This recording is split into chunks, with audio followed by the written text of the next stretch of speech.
Good morning friends, அனைவருக்கும் வணக்கம். So இப்போ நம்ம வந்து இன்றைக்கி இந்து பேப்பர் எடிட்டோரியில் பார்க்கலாம்.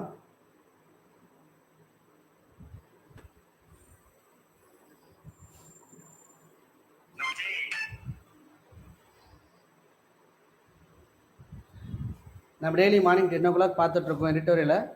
ஸோ இன்றைக்கி எடிட்டோரியல் மட்டும் நியூஸ் ஒரு ஃபுல்லாக அனலைஸ் பண்ணுவோம். மறுபடியும் கோட் பண்ணுறாங்க. Jammu Kashmir and Jammu and Kashmir ready to host third G20 tourism working group meeting. இந்த கேள்வி கேட்கலாம். ஸோ இதை கொஞ்சம் பார்த்துக்குங்க. நெக்ஸ்ட்டு ஹெட்லைன் எதுவுமே இல்லை, சேம் அதே கர்நாடகா எலெக்ஷனை பேஸ் பண்ணி தான் வந்திருக்கு. ஸோ அதனால் இது இம்பார்ட்டன்ட் கிடையாது. முக்கியமான நியூஸ் தான் மட்டும் பாருங்கள். எனி அப்பாயின்மெண்ட்ஸ் எப்போல இருந்தால் அந்த பிறகு நம்ம படிப்போம். சரிங்களா ஃப்ரெண்ட்ஸ்? 1 செகண்ட். சாங்ஸ்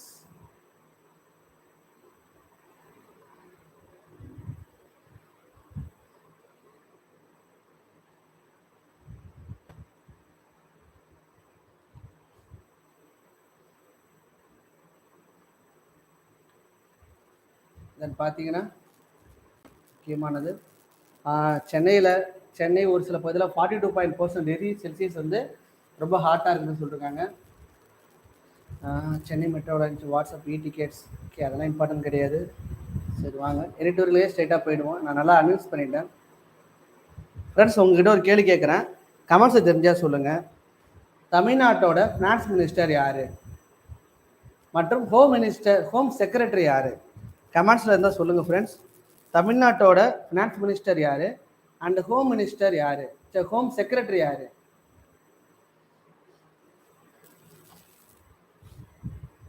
ஃப்ரெண்ட்ஸ், தமிழ்நாட்டின் ஃபினான்ஸ் மினிஸ்டர் யார்,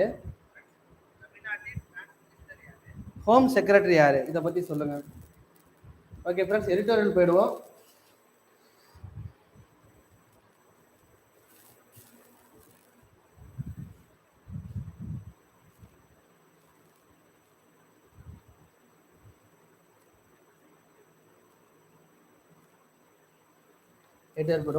த ரைசிங் டயர்ட் ஆஃப் டிக்டேட்டர்ஷிப். ஒன்றுமே இல்லை, சர்வாதிகாரத்தின் அலைகள், ரைசிங்னா உயருது, இப்படிலாம் சர்வாதிகார அலைகள் உயருது, அதை பற்றி தான் ஒரு எடிட்டோரியல் பேசியிருக்காங்க. இதை சொன்னவர் யாருன்னா ஷெல்லேவாலா, has talk cultural theory at the Punjab university. ஓகேங்களா? அங்கே வந்து ஒரு ஒர்க் பண்ணுறாரு. இவர் என்ன சொல்கிறாருன்னா, அந்த எடிட்டோரியல் ஃபுல்லுமே இல்லை, டிக்டேட்டர்ஷிப்னா சர்வாதிகாரம்னு சொல்லுவாங்க. ஒரு சர்வாதிகாரம் எப்படி உருவாகுது, சர்வதிகாரத்தினால மக்கள் என்னென்ன கொடுமைப்படுறாங்க, அந்த சர்வதிகாரம் அந்த சர்வதிகார நாட்டுக்கும் ஒரு டெமோக்ராட்டிக் கண்ட்ரி, டெமோக்ராட்டிக்னா சுதந்திரம் அடைஞ்ச நாட்டுக்கும் இல்லை இடையிலான ஒற்றுமை என்ன, வேறுபாடுகள் என்ன, ஒற்றுமை என்ன, இந்த மக்கள் எப்படி இருக்காங்க, இந்த மக்கள் எப்படி இருக்காங்க. ஸோ அதை பற்றி ஒரு சின்ன ஸ்டோரியாக சொல்லிருக்காரு. இதில் முக்கியமான கீ பாயிண்ட்ஸ் இயர் எதுவுமே ஒரு கோட் பண்ணல. ஸோ சர்வதிகாரத்தின் கீழே மக்கள் எப்படி இருந்திருக்காங்க, டெமோக்ராட்டிக் கீழே மக்கள் எப்படி இருந்திருக்காங்க, அதை பற்றி ஓவராலாக ஒரு ரிவ்யூ கொடுத்துருக்காரு. ஸோ நெக்ஸ்ட் பேராகிராஃப் போவோம் வாங்க. Thus, who cannot remember the past are condemned to repeat it. George Santayana அவரோட வார்த்தை இது. Thus, who cannot remember the past are condemned to repeat it. The great, ஓகேங்களா, அவர் சொன்ன வார்த்தை.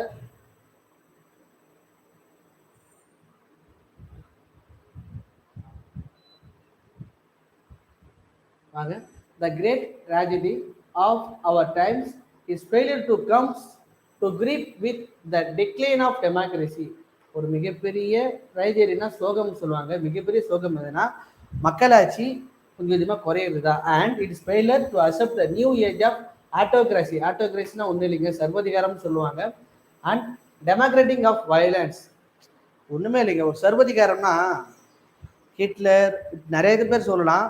இப்போ ஒரு வடகொரியா இருக்கார்ல, அது சர்வதிகாரம்னு சொல்லுவாங்க. ரஷ்யா கூட சர்வதிகாரம் தான். ஏன்னா ஒருத்தவரே ஒரு நாட்டை ஆளணும்னா அது சர்வதிகாரமாக தான் போயிடும். ஏன்னா அவர் ஒருவர் எடுக்கிற முடிவே மொத்த முடிவாக போயிடும். ஸோ அதை கோட் பண்ணி தான் நிறைய வார்த்தை சொல்கிறாரு. Next, in the context of the present decline in every idea of democracy there is a need to reflect on the changing political dynamics. Super பாயிண்ட்ஸுங்க. In a post industrial age in a particular genealogy of fascism as experienced in the traditional forms of dictatorship and the evaluation towards the contemporary. ஓகேங்களா, ஒன்றுமே இல்லை, ஒரு post தொழிற்காலத்தப்ப, முந்தைய தொழிற்காலத்தப்ப, அதான் சொல்கிறேன், முந்தைய தொழிற்காலத்தப்ப political dynamics எப்படி இருந்ததுன்னா, ஓகேங்களா, மக்களாட்சி அதுதான். இப்போ நீங்கள் ஜெர்மனி இங்கெல்லாம் பார்த்தீங்கன்னா அவனோட தொழில்துறை வந்து எந்த பீரியடில் நல்லா டெவலப் ஆனதுன்னா சர்வதிகார பீரியடில் தான். அதாவது ஹிட்லர் இவங்க பீரியடில் தான் அவனோட தொழில்துறையும் டெவலப் ஆனது. ஏன்னா அது அவங்க ஆர்மி பேஸ்க்காக யூஸ் பண்ணிக்கலாம்னு. ஸோ அதை பற்றி சொல்கிறாங்க.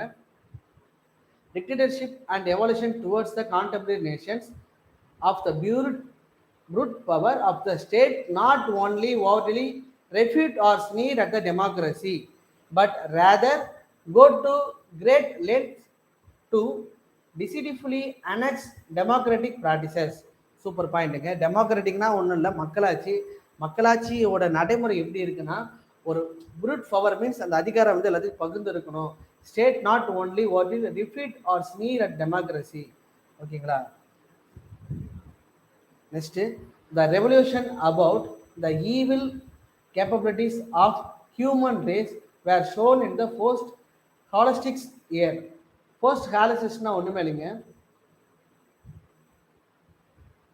எனக்கு ஒரு சில வார்த்தைகள் தெரியலன்னா நான் அதை போல் எழுதி அதை வந்து எடிட் பண்ணி வச்சுப்பேன். The meaning of post-holistics is exciting or occurring after the World War. World War II அப்போ நடந்தது தான் போஸ்ட்-ஹாலிஸ்டிக்ஸ்னு சொல்கிறாங்க. சரிங்களா, இந்த நேரத்தில் வேர்ல்டு வார் 2 அப்போ ஹியூமன் ரைட்ஸ்னா கருப்பு நிறுத்தவங்க, வெள்ளை நிறுத்தவங்க, அவங்களுக்குள்ள நிறைய கொலை நடந்திருக்கு வேர்ல்டு வார் 2 அப்போன்னு சொல்கிறாங்க. ஓகேங்களா, அந்த இரானா ஒரு காலம். as Hannah Arendt points out in her book Origin of Totalitarianism. டோட்டலிசம்னா ஒன்றும் இல்லைங்க, அதுவும் சர்வாதிகாரம் தான் அர்த்தம். எப்படி சர்வாதிகாரம் உருவானது? we can no longer afford to take that which is good in the past and simply call it our heritage. To discard the bed and simply think of it is dead load which by itself time will be buried in oblivion. oblivionனா ஒன்றுமே இல்லை brother, மறதின்னு அர்த்தம். So எனக்கு தெரியாத வார்த்தை நான் எழுதி வச்சுப்பேன். SSC படிக்கிறவங்க ஒரு ஹம்பிள் ரெக்வஸ்ட், உங்களுக்கு ஒரு வார்த்தை தெரியலன்னா அதை நோட் பண்ணி அந்த வார்த்தைக்கான சானிம்ஸ் தமிழ் மீனிங் எழுதி வச்சுக்கிங்க. ஏன்னா எஸ்எஸ்சி கொஸ்டின் எடுக்கிறவங்க இது போல நியூஸ் பேப்பர் தான் எடுக்கிறாங்க, மோஸ்ட்லி எடுக்கிறாங்க, அதனால பார்த்துங்க friends. Next, the subterranean stream of western history has finally come to the surface and unscrubbed the dream of our tradition.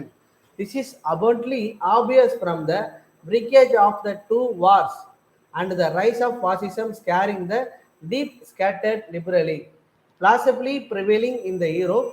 Humanity capability for evil casts a murky shadow on our vision of the history, where the triumph of democracy always seemed inevitable. ஒன்றுமில்ல brother, பாசிசம் எப்படி உருவானது, ஜாதி எப்படி உருவானது, European பீரியட்ல அதான் சொல்ற race human race. இப்போ நம்ம இந்தியாவை பொறுத்த வரைக்கும் ஜாதி மதம்னு சொல்லுவாங்க. யூரோப்பியன்ஸ் கிட்ட போயிட்டீங்கன்னா ஒயிட்டு பிளாக்னு சொல்லுவாங்க. பாசிசம் பொறுத்த வரைக்கும் பாசிசம் வந்து யார் அதிகமாக கொன்னாங்கன்னா அந்த மக்கள் வந்து இப்போ இஸ்ரேலில் இருக்காங்க யூதர்கள். ஸோ இதெல்லாம் எப்படி உருவானது, இப்போ இதெல்லாம் முடிஞ்சு இப்போ எப்படி இது ஒரு டெமோக்ரஸியாக மாறி இருக்கு. டெமோக்ரஸினா மக்களாட்சியா இப்போ எப்படி நடைமுறையில் இருக்கு, அதை பற்றி சொல்லியிருக்காரு. And era of student nationalism, கடுமையான தேசியவாதத்தின் சகாப்தம். ஸ்ட்ரென்ட்னா ரொம்ப கடுமையாக இருக்கு சொல்லுவாங்கல்ல, ரொம்ப ஸ்ட்ரென்ட்டாக இருக்கு. ஸோ நான் இப்போ உங்களுக்கு கமெண்ட்ஸில் சொல்லுங்க, ஸ்ட்ரென்ட்னா கடுமைன்னு சொல்லியிருக்கேன், அதுக்கான ஆண்டனிம்ஸ் என்ன கமெண்ட்ஸில் சொல்லுங்க friends. It's not true that humanity cannot learn from history. மனித நேயத்தை வந்து நம்ம யாரும் வரலாறு மூலமாக கற்றுக்கல, அதான் உண்மை. It can in the case of lessons of the dark period between 1914 to 1945. ஏன் அதை டார்க் பீரியட்னு சொல்கிறாங்கன்னா first world war second war நடந்ததுனால இதை டார்க் பீரியட்னு சொல்கிறாங்க. புரியுதுங்களா friends? First world war second war நடந்ததுனால இதை டார்க் பீரியட்னு சொல்கிறாங்க. ஓகே, அந்த வார்த்தையை நோட் பண்ணிக்கோங்க. The dark period between 1914 to 1945. The West did, அதை செஞ்சது west, but it seems to have forgotten these lessons. We are living once again in an era of stinted nationalism and xenophobia. நான் உங்களுக்கு பின்னாடி சொல்றேன். The hopes of a brave new world of progress, harmony and democracy raised by the market opening of 1980s and collapse of Soviet communism. But in 1989 and 1991 have turned into ashes. ஒன்றுமே இல்லை friends, 1914 to 1945 வரைக்கும் ஒரு black இருக்குன்னு சொல்கிறாங்க. இது காரணம் European தான். ஓகேங்களா? அது மட்டும் இல்லாமல் நிறைய கடுமையான இந்த வெறுப்புல, அதாவது இந்த பீரியட்ல அந்நிய வெறுப்பு ஒண்ணுமே இல்லை. ஒரு நாடு அதுக்கு எதிரி நாடு போல பயங்கரமான வெறியில இருப்பாங்க. இதுக்கு மேலதான் இந்தியா பாகிஸ்தான் எதிரியானது. நிறைய நாடுகள் வெறுப்பானது இந்த பீரியட்ல தான். அப்புறம் 1980 சோவியத் கம்யூனிசம் உடஞ்சு போனது. அப்புறம் 89 901 அதுக்கு மேலேயே நிறைய வன்முறை. இப்போ ஒண்ணுமே இல்லை, சிரியா, இஸ்ரேல், இந்த நாடு இது வரைக்கும் அடிச்சுட்டு தானே இருக்காங்க. அவங்களுக்குள்ள என்ன ஒரு மோட்டிவேஷனா அது வந்த பீரியட் பார்த்தீங்கன்னா 1942 1945 தான் அந்த கலவரமே உருவாக ஆரம்பிச்சுது. இப்போ இந்தியா பாகிஸ்தான் நம்மலாம் ஒரே நாடு தான், ஒன்னா தான் இருந்தது. ஏன் இப்போ ரெண்டு எதிரியா மாறி இருக்குன்னா அது காரணமும் பிரிட்டிஷ் நம்மகிட்ட போகும்போது 1947. ஸோ நம்ம 2 நாள் சுதந்திரம் கொடுத்துட்டு போயிட்டாங்க. அதுக்கப்புறம் ஆரம்பிச்ச சண்டை தான் இப்பயும் சொல்றாங்க. So it is a common fact of history that often repeat itself, especially when people forget that war or dictatorship or ethnic belligerence are not a solution to any conflict. Superna vartha brother. Revolutions like those in France and Russia that gave an individual absolute power, as in case Napoleon and Stalin respectively. இப்போ என்ன சொல்றாங்கன்னா, இந்த paragraph ஃபுல்லா படிச்ச பிறகு நான் சொல்றேன். Okay, revolution okay, inevitably noctive as failed empires under the brutal dictatorship. Similarly, widespread corruption, high crime rates, governmental incompetence, and the rule of law failed to awaken humanity to realization that such conditions are harbinger of the imperceptible rise of strongman politics.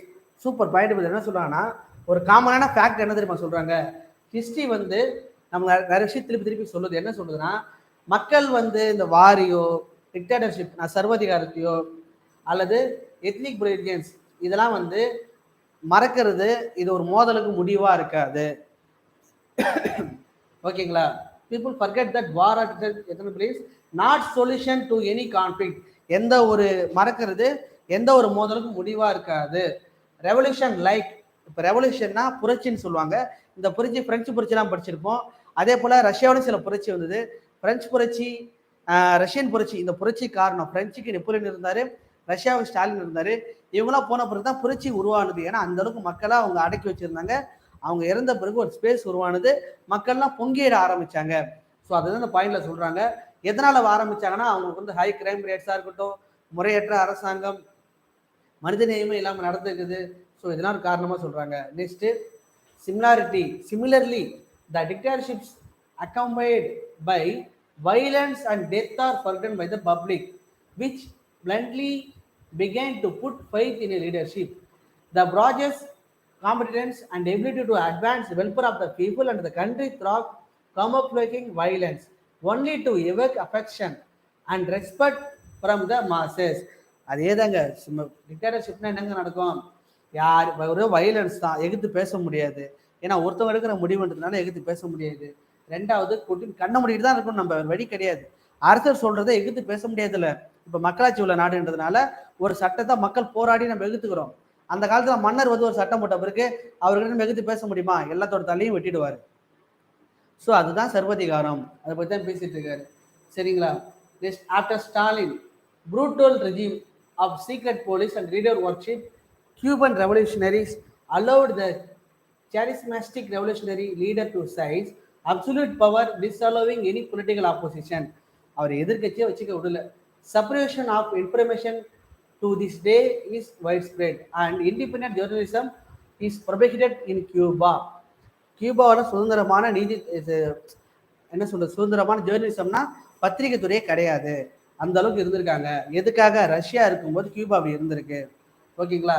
It stands to conclusion then the humanity still has not learnt from the brutal regimes. ப்ரூட்டல்னா கொடூரமான, ரெஜிம்ஸ்னா அரசாங்கம்ங்க, கொடூரமான அரசாங்கம்னு சொல்றாங்க.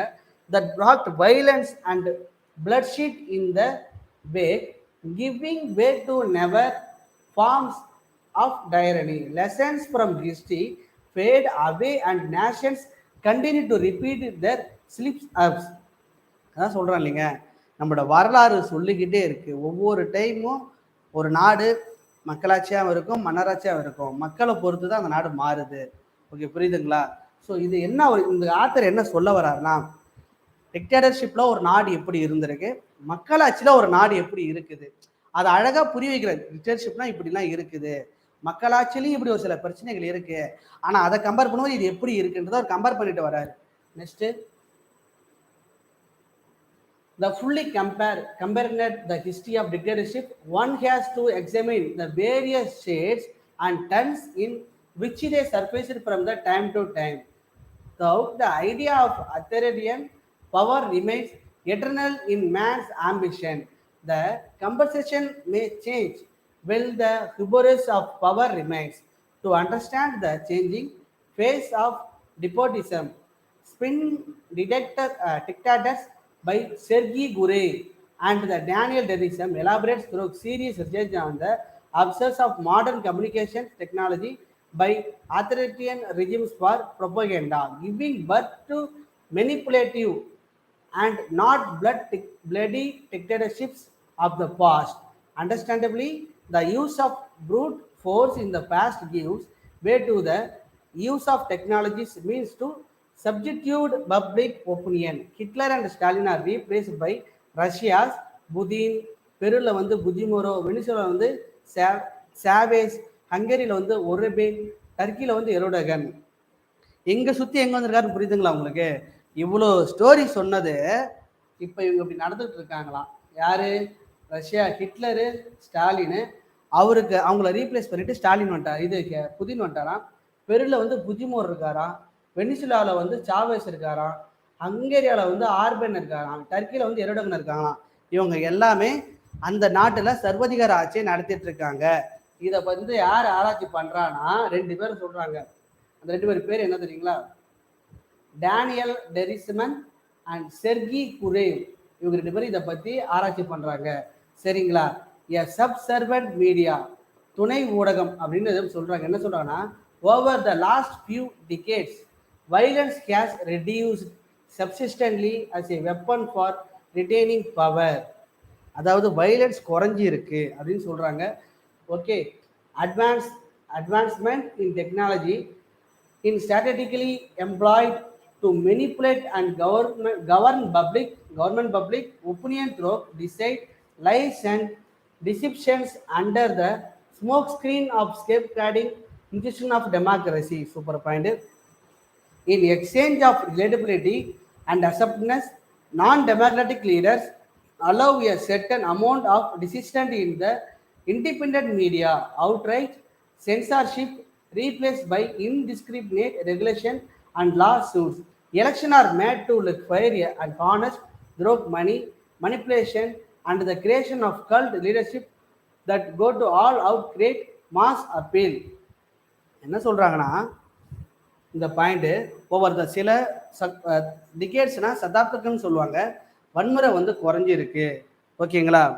இது காரணம் என்னன்னா, அட்வான்ஸ் டெக்னாலஜியை கொண்டு மக்கள் வந்து இதெல்லாம் சரி பண்ண ஆரம்பிச்சிருக்காங்க. ஓகேங்களா? Smoke screen or safeguarding the institution of democracy, மக்களாட்சி தான் இதை பாதுகாக்குதுன்னு சொல்கிறாங்க. In exchange of reliability and acceptance, non democratic leaders, non democratic லீடர்ஸ்னால் சுதந்திரம் இல்லாத கட்சிக்காரங்க, allowed to set an amount of dissent in the independent media, ஊடக சுதந்திரத்தை ஃப்ரீயாக விடுறாங்க. Next, outright censorship is replaced by the indiscriminate regulations and lawsuits. சென்சார்ஷிப்னா ஒன்றுமே இல்லைங்க, அதை கண்காணிக்கிறது. அதுக்கு போலாம் இன்டிஸ்கிரிமினேட், அதாவது டிஸ்கிரிமினேட் என்ன சொல்லுவாங்கன்னா பாகுபாடுன்னு சொல்லுவாங்க.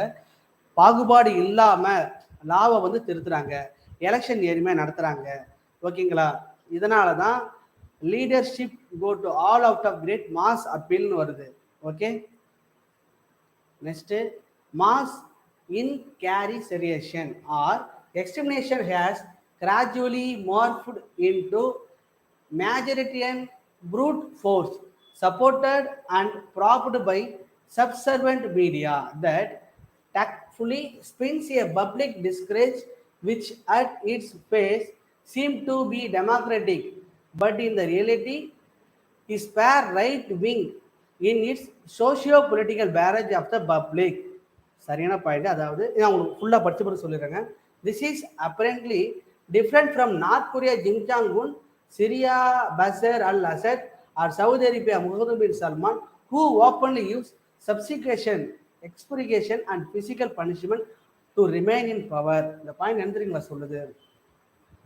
ஒரு இந்த இந்த இப்போ நான் சொன்ன நாடு இருக்குல்ல, north Korea, Syria, Saudi Arabia, இங்கெல்லாம் போயிட்டு நீங்கள் ஒரு தப்பு பண்ணாலோ இது அரசாங்கத்தை மீறி நீங்கள் செயல்பட்டாலோ சிவியரான பனிஷ்மெண்ட். அது எப்படின்னா physical punishment, remain in power.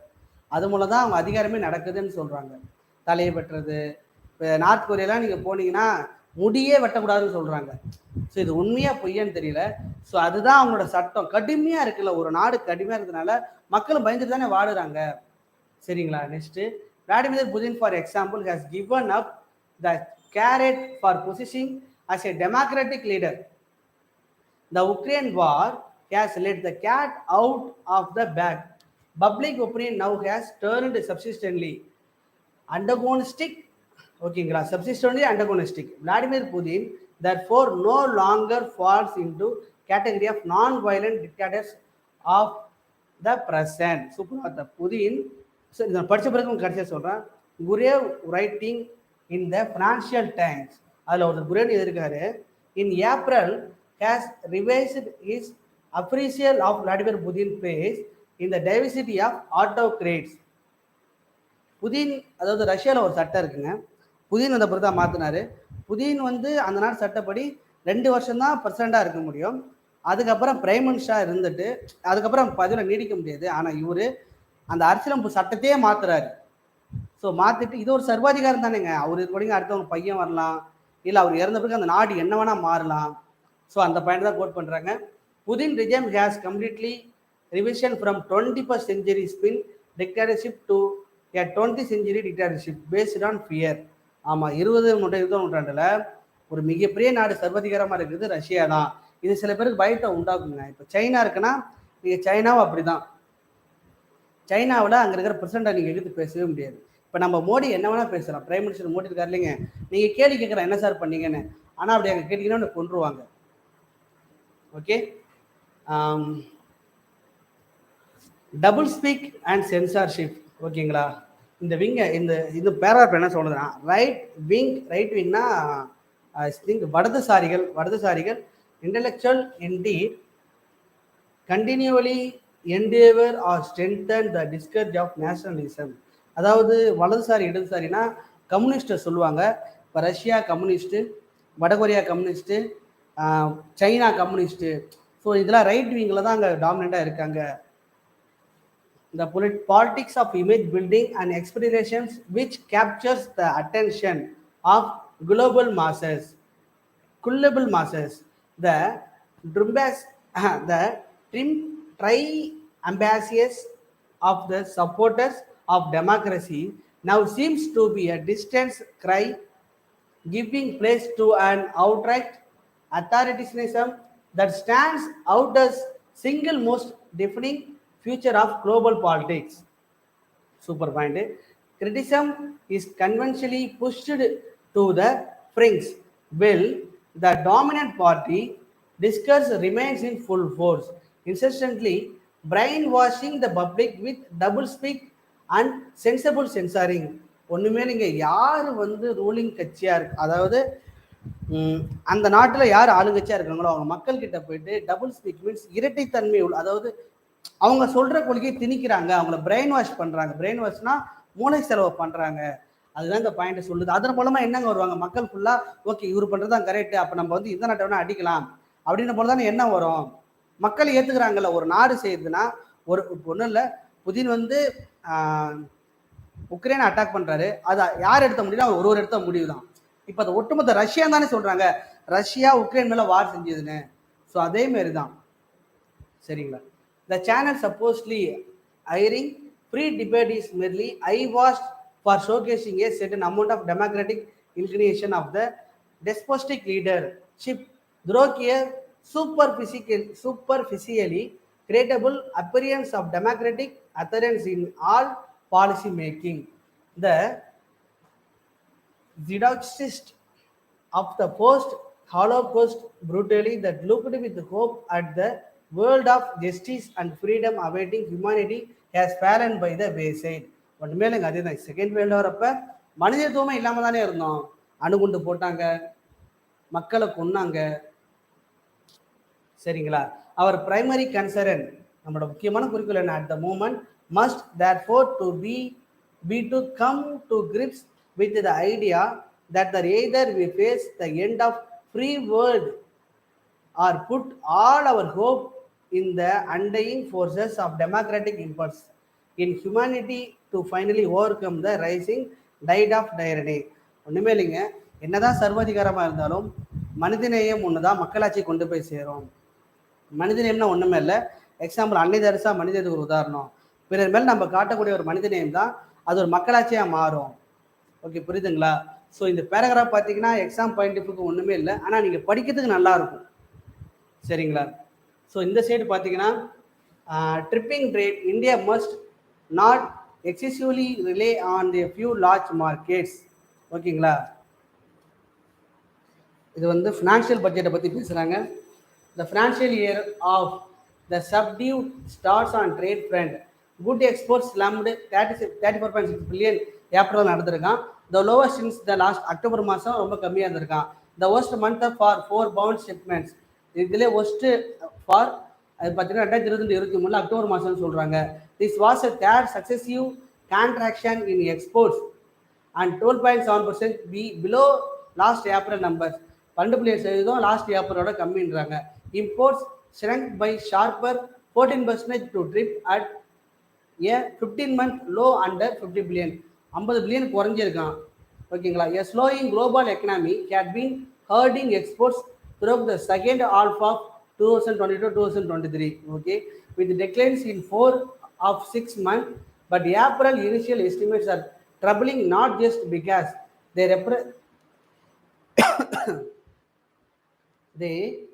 represent the steep fall in recent months, but also signal a sudden shift is sequentially momentum again to use of emergency hand brakes.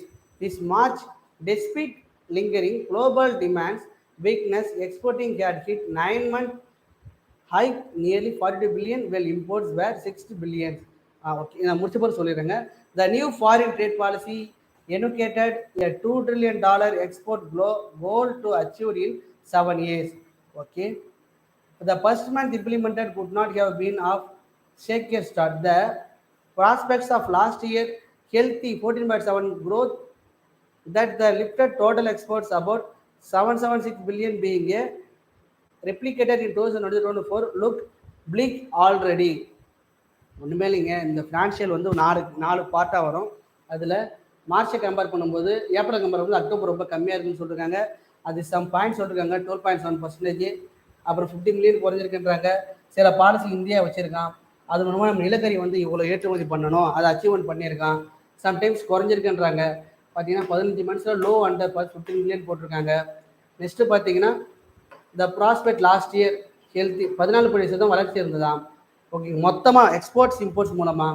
சரிங்களா? இது வந்து 2024 பிளீக் ஆல்ரெடின்னு சொல்லியிருக்காங்க. ஆல்ரெடி இந்த சாதனை நம்ம பண்ணியிருக்கோம்.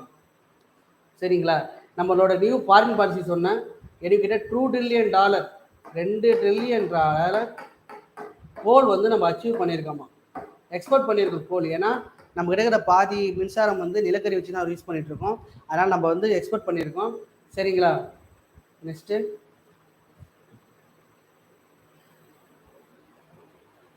on 1 May draw some successor from the trade deficit easing to 20-month low, but managing the trade deficit cannot be the goal or policy makers.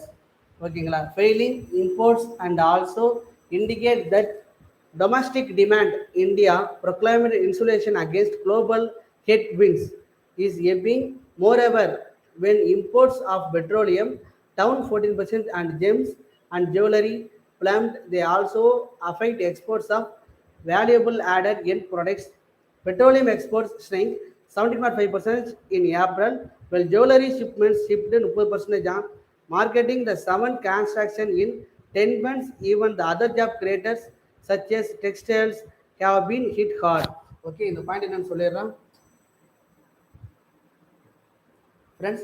One may draw some trade deficit using 20 months low. 20 monthsல குறைஞ்சிருக்குன்னு இருக்காங்க, பற்றாக்குறை குறைஞ்சிருக்காம். ஓகேங்களா? But meaning trade deficit cannot be called for policy makers. Trading டெபிசிட்னா ஒன்றுமே இல்லைங்க. நம்ம ஒரு பொருளை கொடுக்குறோன்னா தகுந்த பொருளை நம்ம வாங்கணும். நம்ம வந்து ஒன்றும் இல்லை, தக்காளி தரோன்னா அதுக்கு சமமான பொருளை தான் நம்ம வாங்கணும். ஆனால் நம்ம 100 ரூபா கொடுத்துட்டு பக்கத்து அதே ஒரு 10,000 போடுறவங்க நமக்கு ஒரு பற்றாக்குறை வரும். அதில் வந்து கோல் ஒரு பிரச்சனை இருக்குது. ஆனால் நம்ம ரெண்டாவது என்னென்ன வாங்குறோம்னு பார்த்தீங்கன்னா, பெட்ரோலியம் 14% குறைஞ்சிருக்குன்னு சொல்கிறாங்க. ஜெம்ஸ்னா நகை, அப்புறம் பார்த்தீங்கன்னா export of value added products. இப்போ ஒரு ஜெம்ஸ் வாங்கி நம்ம நகை உருவாக்குறாங்க, அது வந்திருக்கான். நெக்ஸ்ட்டு பெட்ரோலியம் எக்ஸ்போர்ட் வந்து 17.5% ஏப்ரல் மாதம் இருந்திருக்கான். வெல் ஜுவல்லரி ஷிப்மெண்ட்ஸ் ஷிஃப்டட் 30% வந்து இன்க்ரீஸ் ஆகிருக்கு. பாருங்கள், இதுக்கு டிஃப்ரெண்ட்டாக மட்டும் பாருங்கள். நெக்ஸ்ட்டு இதனால் சில ஜாப்ஸ் கிரியேஷன் வந்திருக்குன்னு சொல்கிறாங்க. அது என்னென்ன செக்டார் பார்த்தீங்கன்னா, அந்த டெக்ஸ்டைல் செக்டாரில் நிறைய ஜாப் கிரியேட் ஆகிருக்குன்னு சொல்லியிருக்காங்க. அப்புறம் பார்த்தீங்கன்னா இதோட ஸ்டாப் பண்ணியாச்சு. Next, that commodity prices have cooled from the last year is only one reason for the shrinking trade basket. Official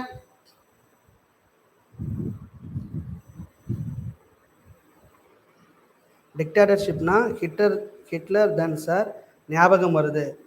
Vicky bro, okay, correct bro. நான் இப்போ தான் உங்களோட மெசேஜை பார்க்குறேன்.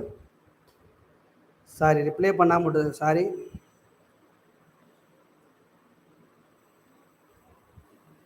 ஓகே, இப்போ எந்த பாயிண்டோட விட்டேன்னா, okay, the commodity price have cooled from last year is only one reason for shrinking trade basket.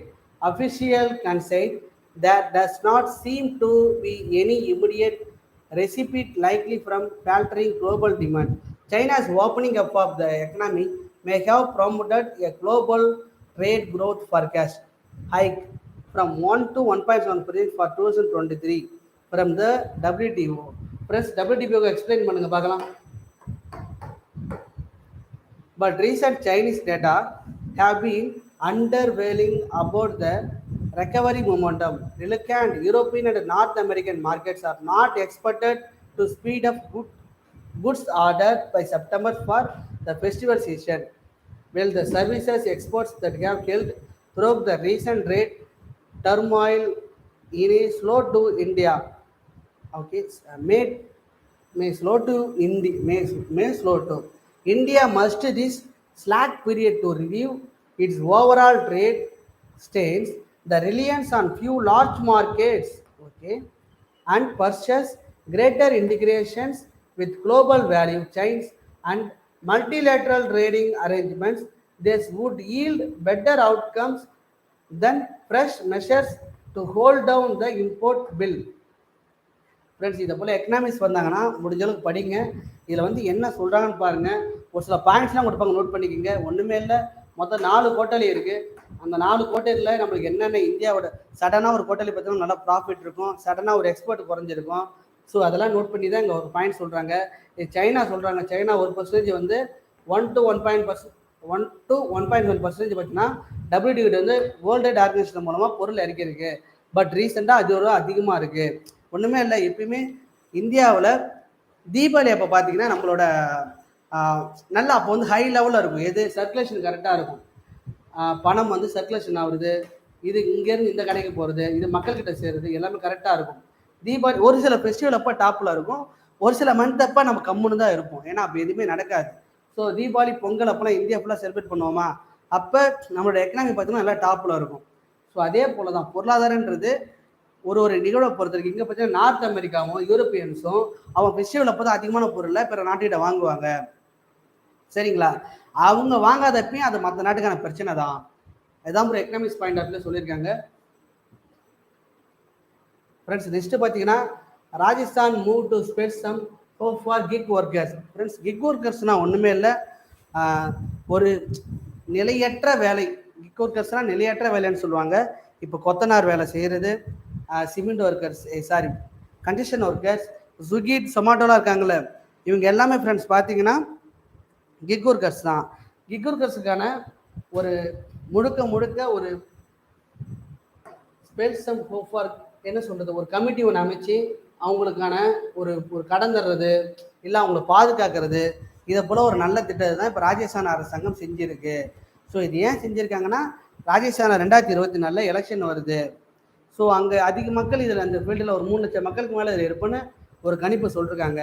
So அதனால் இந்த வேலையை செய்கிறாங்க. ஏன்னா இந்தியாவில் ஒரு முதல் மாநிலமாக செய்யுது.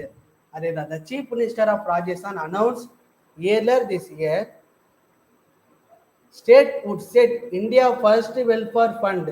நோட் பண்ணிக்கோங்க, இந்தியா எஸ்ஐசி பாய்ஸ் அப்படியே கேட்பாங்க, இந்தியா ஃபர்ஸ்ட் வெல்ஃபேர் ஃபண்ட். வெல்ஃபேர்னா ஒன்றுமே இல்லைங்க, இந்தியாவோட முதல் சமூக நல நிதியை உருவாக்கிய மாநிலம் எது அப்படின்னு எஸ்எஸ்சியில் கேட்டாங்கன்னா ராஜஸ்தான். கண்டிப்பாக சிஜிஎல் இந்த கொஸ்டின் எதிர்பார்க்கலாம் friends. India first welfare fund, ஓகேங்களா, அப்படின்னு சொன்னால் ராஜஸ்தான் உருவாக்கியிருக்காங்க. First welfare fund call Rajasthan platform based kick workers social security and welfare fund. ஒன்றுமே இல்லை ஃப்ரெண்ட்ஸ், அதான் கிக் ஒர்க்கர்ஸ் இருக்காங்க, ஒரு கன்ஸ்ட்ரக்ஷன் ஒர்க்கர்ஸ், ஸ்விக்கி, ஜொமேட்டோ, இவங்களாம் அன்றைக்கி வேலைக்கு போனால் மட்டும்தான் காசு. இதுவே ஒரு அரசு நிறுவனமோ அரசு சாரா நிறுவனத்துலேயே வேலை செய்கிறாங்கன்னா அவங்க ஒரு மந்த்துக்கு ஒரு 15,000 இல்லை 10,000 சேலரி கொடுப்பாங்க.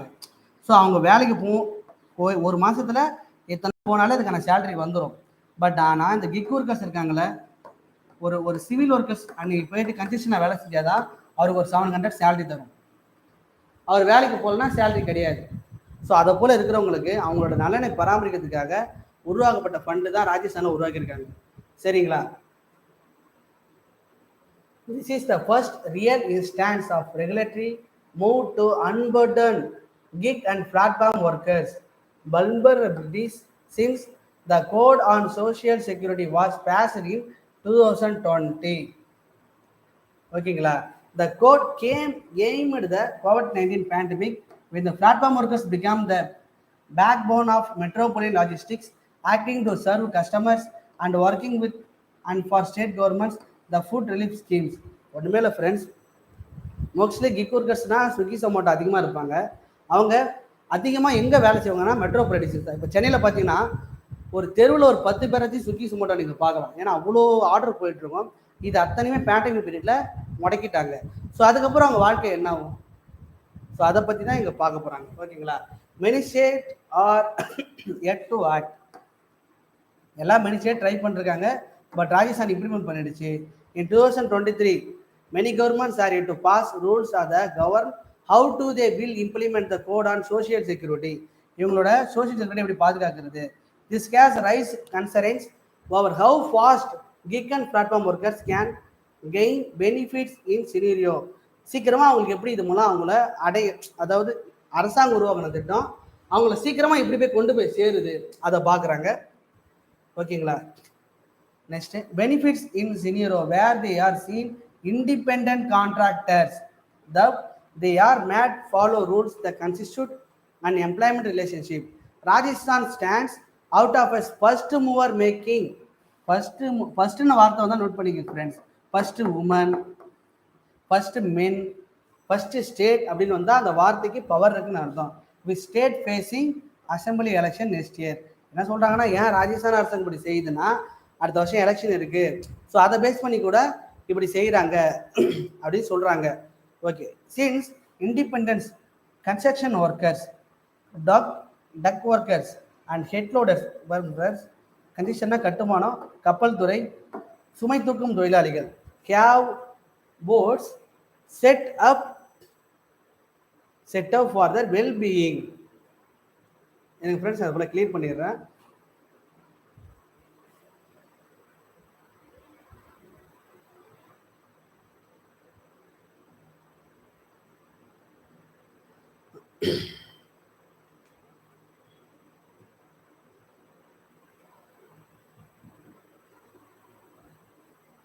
ஓகேங்களா?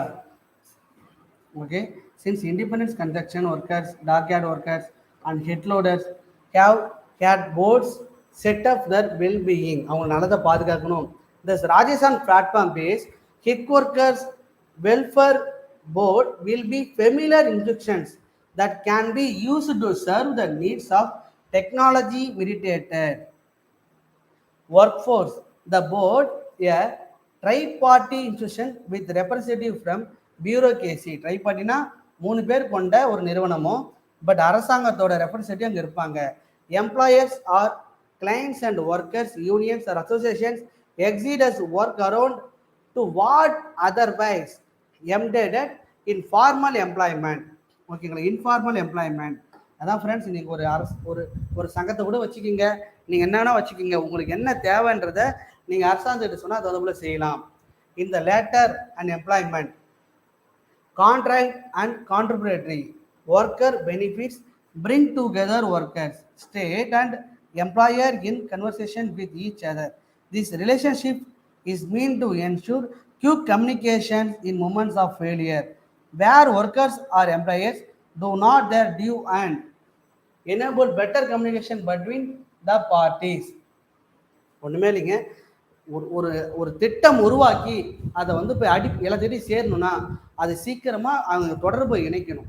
ஒன்றுமே இல்லை, நான் முதல்வன் ஸ்கீம் இருக்குன்னா அது ஸ்கூலில் போயிட்டு பசங்களோட சேர்ந்தா அந்த ஸ்கீம் சக்ஸஸ் ஆகிடும். அதுதான் சொல்கிறாங்க.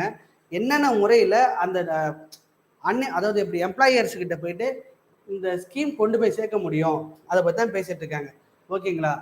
இன் sectors that have more informal workers, there is no straightforward way to deliver benefits since on paper employment relationship are missing. Therefore, the state also does not find workers at work to give them benefits. ஓகேங்களா. என்ன சொல்றாங்கன்னா, in sectors that have more informal workers, ஏன்னா முறைசாரா வேலைக்காரர்கள் தான் ஒரு அந்த ஸ்டேட்ல அதிகமாக இருக்காங்க. there is no straightforward way to deliver benefit. அவங்க கிட்ட நேரடியாக அதாவது நேர்மையாக எந்த ஒரு எந்த ஒரு ஊழல் இல்லாமல் சேர்றது கஷ்டமாக இருக்கு. Benefits since paper employment relationship or miss ஆகிடுது. therefore the state also does not find workers at the work to give them benefits. அவங்களுக்கான வேலையும் உருவாக்கணும், அதுக்கான அவங்களுக்கு அந்த பெனிஃபிட்டையும் இன்னும் உருவாக்காமல் இருக்காங்க. the tripartite relationship has to be built to force employers acknowledge that they have informal workers.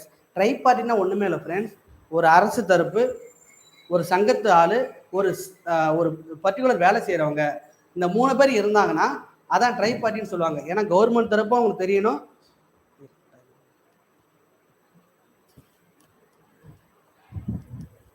50 minutes.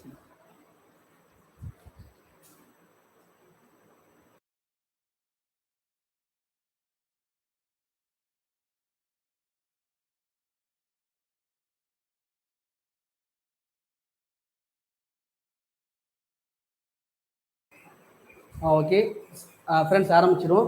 ட்ரைபார்ட் ரிலேஷன்ஷிப்னா அதுதான் சொல்கிறாங்க. நெக்ஸ்ட்டு பார்த்தீங்கன்னா டைட் டவுன் இன் த ஸ்பெசிசஸ்னா Rajasthan platform based gig workers welfare board aims to deliver social security benefits to between 3 or 4 workers. The state but tried down what kind of schemes and programs can set up. The code on social security gives the state labor ministers the mandate of choosing from a narrow bucket of programs on provided fund. அதாவது 3 to 4 லட்சம் kick workers இருக்காங்க. அவங்களுக்கு அரசாங்கத்தோட திட்டம் சேரணும்னா அந்த திட்டத்தை பற்றி விளக்கணும். அதுக்கான அதிகாரிகள் செக்ரட்டரி லெவலுக்கெல்லாம் என்ன பண்ணணும்னா அவங்க கிட்ட போயிட்டு விளக்கி அவங்க கிட்ட இதை போய் சேர்க்கணும்னு சொல்கிறாங்க. So okay.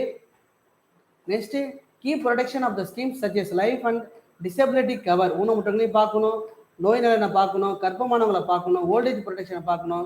ஏன்னா அந்த கிக் ஒர்க்கர்ஸில் இத்தனை பேர் இருப்பாங்க. which can decide which state will get this central schemes, the duration and what kind of gig and platforms workers will be eligible for the schemes and programs. மத்திய அரசோட collaboration வச்சு அதை போல் கிக் பிளாட்ஃபார்ம் கிக் ஒர்க்கர்ஸுக்கான platform உருவாக்கி அவங்களுக்கான scheme உருவாக்கி programme மூலம் இணைக்கணும். This relaxation could be further exacerbated by the lack of strategy and funding. இதில் நிறைய லேக் ஆஃப் ஸ்ட்ராட்டஜி இருக்குது, பிரச்சனை இருக்குது. The addresses this code mandates platforms to share 1 to 2% the revenue of the new scheme. இந்த திட்டத்தில் அந்த ஸ்டேட்டோட 1-2% ரெவன்யூ தரணும். ஓகேங்களா ஃப்ரெண்ட்ஸ்? ஒன்றுமே இல்லை ஃப்ரெண்ட்ஸ், இந்த ஆர்டிகல் என்ன சொல்லுதுன்னா, கிக் ஒர்க்கர்ஸ் யாரும் உங்களுக்கு புரியுன்னு நினைக்கிறேன். ஒரு கிக் ஒர்க்கர்ஸ் இருக்காங்கன்னா அந்த கிக் ஒர்க்கர்ஸுக்கு கம்ப்ளீட்டாக okay Tamil friends, sorry friends, ஆமாம் ஓகே. ஆக்சுவலாக பார்த்தீங்கன்னா ஜூம் பண்ணணுமா, இன்னும் பண்ணணுமா சொல்லுங்கள், நான் பண்ணிடுறேன். ஓகே ஃப்ரெண்ட்ஸ், இது ஓகேங்களா? சாரி ஃப்ரெண்ட்ஸ், நான் கமெண்ட்ஸ் பார்க்காம போயிட்டேன், ரியலி சாரி. சரி ஓகேங்களா? ஓகே ஃப்ரெண்ட்ஸ், இப்போ வந்து இது ஒன்றுமே இல்லை ஃப்ரெண்ட்ஸ். இந்த எடிட்டோரியல் நீங்கள் படிங்க, நீங்கள் படித்த பிறகு உங்களுக்கு கிளியராக புரியும்னு நினைக்கிறேன். இந்த எடிட்டோரியல் என்ன சொல்லுதுன்னா, கிக் ஒர்க்கர்ஸுக்கான முதல் ஃபண்டை வந்து ராஜஸ்தான் தான் உருவாக்கியிருக்கு. அவங்க அதை உருவாக்குறதுக்கு என்னென்ன பண்ணணும், அது அந்த உருவாக்கிட்டாங்க ஓகே, அது போய் அவங்களுக்கு எப்படி சேரணும், சரிங்களா, அதெல்லாம் அவங்க சொல்லியிருக்காங்க. ஓகே ஃப்ரெண்ட்ஸ், நெக்ஸ்ட்டு பார்த்தீங்கன்னா நான் அது கன்ஸ்ட்ரக்ஷன் முடிவு மட்டும் சொல்லிடுறேன். Nonetheless the initiation of the board is a big win for platform workers and union who which have been fighting to get the issues are heard. அவங்களுக்கு என்ன பிரச்சனைன்றதை அவங்க சண்டை போட்டு சொல்ற அளவுக்கு தான் இருக்கு. The fact that the board is being set up before 2024, 2024க்குள்ள இந்த கிக் ஒர்க்கர்ஸுக்கான ஒரு board உருவாக்கிடுவாங்க, stands out in the midst of political chatter that the states will not implement the new codes until after the general election. அதே தாங்க, புதுசாக not implement new quotes until after general election. அவங்க 2024 லோக்சபா புது எலெக்ஷனுக்குள்ள general election அதை தான் code பண்ணுறாங்க. அதுக்குள்ளே இவங்களுக்குன்னு ஒரு புதுசாக கோட் எதுவும் உருவாக்கலை, அதை கோட் பண்ணுறாங்க. ரெண்டாவது, நான் உங்களுக்கு ஒரு 4 கேள்வி மட்டும் கேட்டுறேன் ஃப்ரெண்ட்ஸ், இன்றைக்கி இதோட எடிட்டோரியல் முடிச்சிடுவோம். நான் கேட்ட எடிட்டோரியல் தான் கேள்வி கேட்குறேன். ரஷ்யாவோட பிரசிடண்ட் யார்? ஈஸியாக தான் இருக்குது ஃப்ரெண்ட்ஸ், நீங்கள் கமெண்ட்ஸில் சொல்லுங்கள். ரஷ்யாவோட பிரசிடண்ட் யார்? தமிழ்நாட்டின் ஃபினான்ஸ் மினிஸ்டர் யார்? தேர்டு கேள்வி, கிக் ஒர்க்கர்ஸுக்கான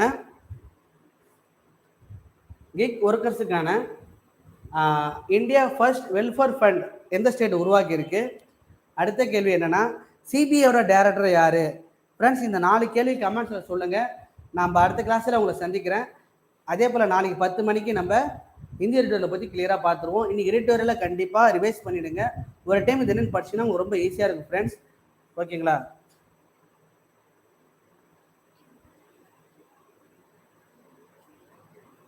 அடுத்து ஒரு சின்ன நியூஸ் மட்டும் பார்த்துருங்க ஃப்ரெண்ட்ஸ். அதாவது கொலிஜியம் வந்து ரெக்கமெண்டேஷன் கொடுத்துருக்கு. ஆந்திராவோட ஹைகோர்ட் சீஃப் ஜஸ்டிஸாக இருக்கிறவரை சுப்ரீம் ஜஸ்டிஸாக மாற்றிருக்காங்க. அவர் மாற்றின ஒரு பேர் என்னென்னா கேவி விஸ்வநாதன் அப்படின்னு அவர் வந்து கொடுத்துருக்காங்க. 2030 இவர் தான் 58th chief justice of India CJI வரலாம் அப்படின்னு சொல்லியிருக்காங்க. Okay friends, today editorial complete ஆகிடுச்சு. ரெண்டாவது, மனோஜ் சோனி டேக்ஸ் சார்ஜஸ் யூபிஎஸ்சியோட சேர்மேனாக மனோஜ் சோனியை நியமிச்சிருக்காங்க. ஓகேவா? அடுத்து, India moves closer to getting the India first indigenous vaccine against டெங்குக்கான முதல் தடுப்பூசியை கண்டுபிடிக்கிறதுக்கு இந்தியா வந்து ரொம்ப நெருங்கிடுச்சுன்னு சொல்லியிருக்காங்க. ஓகேங்களா?